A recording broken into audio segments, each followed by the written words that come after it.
लिए आप बैठेंगे, वहां शिवलिंग के आसपास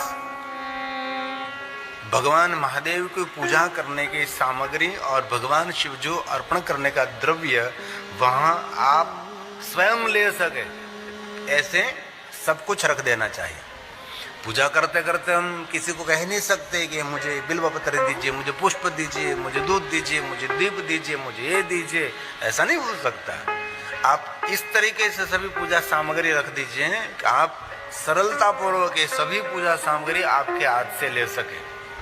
आप द्रव्य भगवान को अर्पण करें तो द्रव्य आप एकदम सरलता पूर्वक ले सके, ऐसे भगवान शिव जी की पूजा की व्यवस्था करें। क्योंकि जब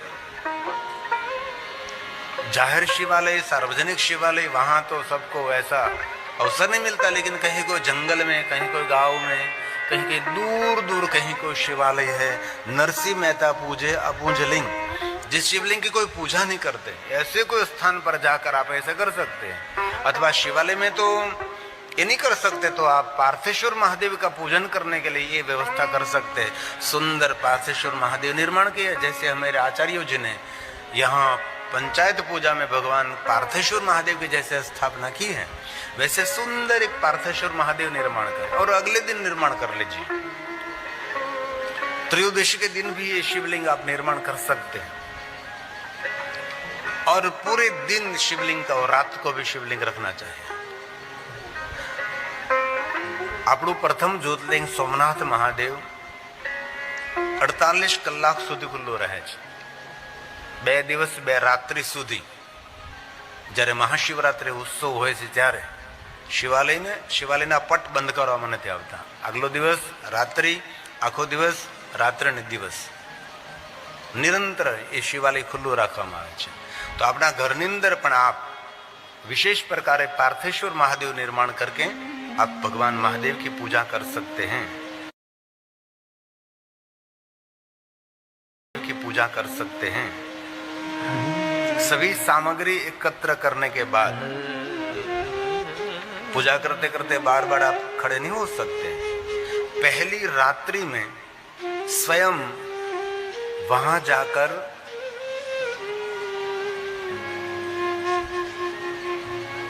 दाहिने भाग से, जहां पेट पूजा करने के लिए बैठ रहे हैं, तो वहां आप दाहिने बाहिने दोनों तरफ थोड़ी सामग्री इस तरफ रखें, थोड़ी सामग्री इस तरफ रखें और पार्थेश्वर महादेव की पूजा आप सामने बैठकर कर सकते हैं। परंतु कहीं शिवालय है जो शिवलिंग स्थापित शिवलिंग है, प्रतिष्ठित लिंग है, वहां आप दक्षिण दिशा में बैठकर उत्तर दिशा की ओर दृष्टि रखकर आप भगवान महादेव का पूजन करें। कहीं व्यवस्था ने चारों तरफ लोग बैठ जाते हैं, ठीक है, बैठना चाहिए, लेकिन दिशा भेद की भी बहुत सारी महिमा है। स्वयंभू शिवलिंग है, इस शिवलिंग को चारों तरफ बैठकर आप पूजा कर सकते हैं और उपलिंग की पूजा भी चारों दिशाओं में बैठकर कर सकते हैं। ज्योतिर्लिंग की भी पूजा चारों दिशाओं में बैठकर कर सकते हैं, कोई भी दिशा में बैठकर भगवान शिव की पूजा हो सकती है। लेकिन जो प्रतिष्ठित लिंग हैं, जिस लिंग की हमने प्रतिष्ठा की, इस लिंग के बारे में तो ऐसा कहा है, तो आप जब पूजा करने के लिए बैठेंगे इससे पहले सभी सामग्री को एकत्र करके आसपास रख दीजिए। आप स्वयं आपके हाथ से ले सके ऐसी व्यवस्था आप करिए। ये शिव महाप्र ग्रंथ में ऐसी शिव पूजा के लिए बहुत कुछ कहा है और पूजा के लिए इकट्ठी की हुई सामग्री रखें और व्रत करने वाले व्रती संकल्प पूर्वक भगवान शिव को याद करते करते पहले स्नान करें। पहले सामग्री तैयार कर दी, बाद में फिर से स्नान करना पड़ता है। स्नान करने के बाद आप भगवान महादेव की पूजा के लिए बैठे और जब शिव जी की पूजा के लिए बैठे तब इनमें स्पष्ट कहा है श्वेत वस्त्र धारण करे। महाशिवरात्रि की पूजा के लिए और विशेष करके सोमवार के लिए तो श्वेत वस्त्र पहनना ही चाहिए और महादेव की पूजा में श्वेत वस्त्रों की बड़ी महिमा है। शुभ्र वस्त्र, श्वेत वस्त्र को धारण करें और इसमें तो वहां तक कहा है भीतरी वस्त्र भी श्वेत होना चाहिए। और जो पूजा पाठ को जानते हैं उनके लिए तो 12 आचमन करें, उनके लिए भी बहुत सारी मंत्र विधि बताई। इस सब कुछ तो हम नहीं कर सकते। जो पाठशाला में पढ़े लिखे हमारे विप्र कुमार है, ये सब कुछ कर सकते हैं, ये विधि हमारे लिए नहीं है, हम नहीं कर सकते, लेकिन जितना हो सके इतना जरूर करें। आचमन से हमारा चित्त, हमारा मन भगवान में स्थिर होता है, हमारा मन शांत हो जाता है। हमारे कोई भी आचार्य भगवान की पूजा करते इससे पहले पवित्रकरण कराते, पवित्रकरण के बाद आचमन कराते। इसकी बहुत सारी महिमा है, इसलिए भगवान महर्षि वेदव्यास जी ने ये आचमन क्रिया भी कही है। इसलिए ये भगवान व्यास जी ने शिव पूजा कैसे करनी चाहिए उसका विधि विधान बहुत लंबा कहा है, लेकिन हमारे सब के लिए सब न हो सके तो कोई बात नहीं, आपसे जो हो सके वैसा आप करें, लेकिन शिव पूजा से पहले आचमन करना बहुत आवश्यक है, ऐसा शिव महापुराण ग्रंथ में कहा है। और जिस द्रव्य को समर्पित करने के लिए आपने जो एकत्र किए हैं इस सभी द्रव्यों को पवित्र करना चाहिए। जैसे हमारे आचार्य जी पवित्र अपवित्रो उसका मंत्र बोलते, इस मंत्र के साथ इस द्रव्य को पवित्रकरण करें। और आपको पवित्रकरण के लिए कुछ भी पता नहीं तो हाथ में जल लेकर पंचाक्षर मंत्र ओम नमः शिवाय बोलकर इस पर जल का छिड़काव करें। और भगवान शिव जी की पूजा के लिए जो आपने जल एकत्र किए इसमें जरूर गंगा जल मिश्रित करना चाहिए। गंगा जल के बिना भगवान शिव जी की पूजा ये श्रेष्ठ नहीं कहते, इसलिए जो जो जल है आसपास आपने रखा है जल शिव जी को जलाभिषेक करने के लिए उनमें गंगा जल जरूर मिला देना चाहिए। और ये जल लेकर भगवान शिव जी को याद करते करते ओम नमः शिवाय का जाप करते करते इस सभी सामग्री पर इस पवित्रताकरण करने के लिए भाव प्रकट करके पवित्र करें। भक्ति भाव से युक्त होकर प्रथम प्रहर में गीत, वाद्य, नृत्य और बाद में पंचाक्षर मंत्र का जाप करें, क्योंकि शिव पूजा से पहले पंचाक्षर मंत्र गीते वाद्य।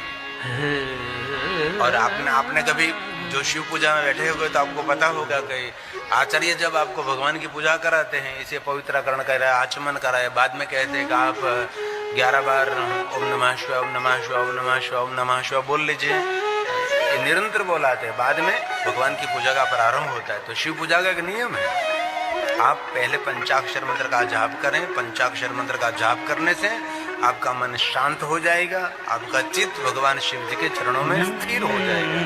इसलिए गीत वाद्यों की, नृत्य की अद्भुत महिमा है। गीत भगवान के सामने गीत गाते हैं, वाद्य बजाते हैं, और शिव जी की पूजा में तो नृत्य की प्रधानता बहुत है, नृत्य करते हैं। भक्ति भाव से कुछ भी करना चाहिए। भक्ति भाव समन्वित पूजनम प्रथमे यामे कृत्वा मंत्रं जपे कृत्वा मंत्रं जपे। पंचाक्षर मंत्र का पहले जाप करें, बाद में भगवान महादेव की पूजा का प्रारंभ करें।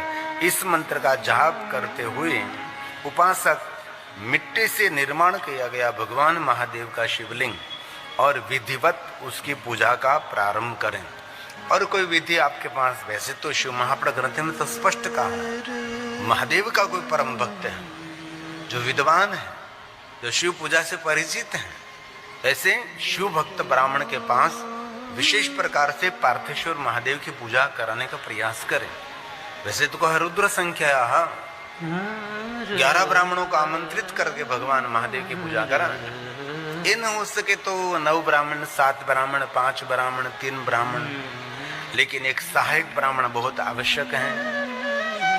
लेकिन जो शिव पूजा जानते हैं ऐसे ब्राह्मणों के पास भगवान महादेव की पूजा करने का फल ये श्रेष्ठ फल है।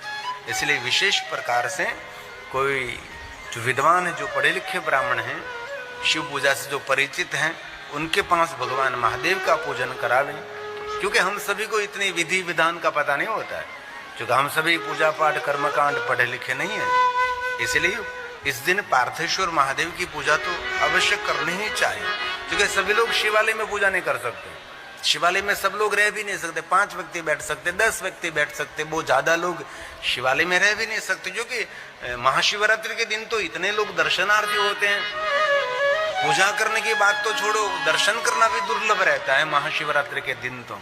लेकिन महाशिवरात्रि का व्रत तो अचूक करना ही चाहिए। सबको अपने बच्चों के पास भी महाशिवरात्रि का व्रत कराओ, क्योंकि सभी व्रतों का फल महाशिवरात्रि है। इसलिए पार्थिव भगवान व्यास ने गाया, पार्थिवं च तदा श्रेष्ठम्, उसकी पूजा श्रेष्ठ है।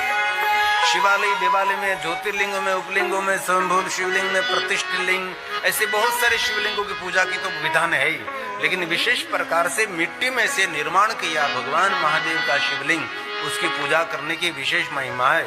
इसलिए भगवान व्यास जी ने बार बार पार्थेश्वर महादेव के बारे में कहा, पार्थिवं च तदा श्रेष्ठम् विदध्यान् मन्त्रवाण्यदि कृत नित्यं क्रियाः पश्यात् पार्थिवं च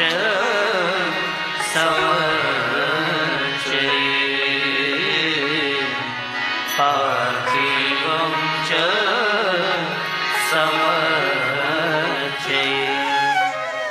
पहले पार्थेश्वर महादेव आपने निर्माण कर रखे हैं, भगवान पार्थेश्वर महादेव आपने बना कर रखे हैं, और भगवान शिव की स्थापना भी आपने की है, और अनेक मंत्र स्तोत्रों से भगवान शिव की पूजा का प्रारंभ करें, महादेव की पूजा का प्रारंभ करें। पहले बहुत सारे स्तोत्र, बहुत सारे मंत्र आप बोलकर भगवान महादेव की पूजा का प्रारंभ करें। सिद्धि पूजा का प्रारंभ करने की आवश्यकता नहीं।